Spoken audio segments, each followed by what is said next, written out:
അല്ലാഹു ബഹുമാനിച്ച ആളുകളുണ്ടല്ലോ, അല്ലാഹ് ആരെയാണോ സ്നേഹിച്ചത് അവരെയാണ് സ്നേഹിക്കേണ്ടത്. അല്ലാഹുവിന്റെ വിഷയത്തിലാണ് സ്നേഹം കൊടുക്കേണ്ടത്. അല്ലാഹുവിന്റെ വിഷയത്തിലാണ് ആളുകളോട് ദേഷ്യം വെക്കേണ്ടത്. അല്ലാഹുവിന്റെ റസൂലിനെ നിന്ദിക്കുന്ന ആളുകളുണ്ടല്ലോ, അവരെ അല്ലാഹ്ക്ക് ഇഷ്ടമില്ല. അവൻ നിന്റെ സ്വന്തം പിതാവായിരുന്നാലും ശരി, നിന്റെ എത്ര അടുത്ത ബന്ധുവായിരുന്നാലും ശരി, നിന്റെ മക്കളായിരുന്നാലും ശരി, അവനോട് മിണ്ടാൻ വകുപ്പില്ല. സലാം പറയാൻ നിനക്ക് നിർവാഹമില്ല.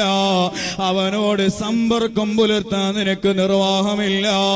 മോനെ, റസൂലുള്ള സാധാരണക്കാരനാണെന്ന് പറയുന്നവരുണ്ടല്ലോ, എന്റെയും നിങ്ങളുടെയും റസൂലുള്ള സാധാരണക്കാരനാണോ? ഞാൻ വിശ്വസിക്കുന്ന, ഞാൻ എന്റെ ഹൃദയത്തിൽ കൊണ്ടുവെക്കുന്ന, എന്റെ കരളിന്റെ കരളായ ലോകത്തിന്റെ നേതാവ് മുഹമ്മദുർ റസൂലുള്ളാഹി, അവിടുന്ന് സാധാരണക്കാരനല്ല. എന്റെ നബിയോട് ഒട്ടകം വന്ന് പരാതി പറഞ്ഞിട്ടുണ്ടോ? എന്റെ നബിയോട് മാൻപേടെ സലാം പറഞ്ഞിട്ടുണ്ടോ? എന്റെ നബിയോട് കല്ലുകൾ സലാം പറഞ്ഞിട്ടുണ്ടോ? അതേ റസൂലുള്ള പറഞ്ഞല്ലോ, ഇന്നി ലഅരിഫു ഹജറാൻ യുസല്ലിമു അലയ്യ ഖബ്ല അൻ നുബ്അസ.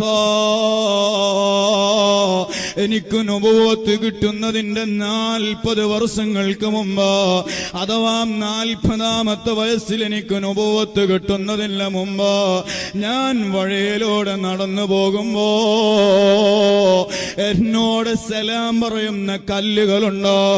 എടോ, ഡ്യൂപ്ലിക്കേറ്റ് താടിയും വെച്ച് നടക്കുന്ന തെമ്മാടിയായി ജീവിക്കുന്ന മനുഷ്യ, നീ നടന്നു പോകുമ്പോ ഏതെങ്കിലും കല്ല് നിന്നോട് സലാം പറഞ്ഞിട്ടുണ്ടോ? ഏതെങ്കിലും മൃഗം നിന്നോട് സംസാരിച്ചിട്ടുണ്ടോ? നീ വിളിച്ചപ്പോ മരങ്ങൾ നടന്നു വന്നിട്ടുണ്ടോ? എന്നാൽ എന്റെ നബിയുണ്ടല്ലോ, ഞങ്ങൾ വിശ്വസിക്കുന്ന നബിയുണ്ടല്ലോ,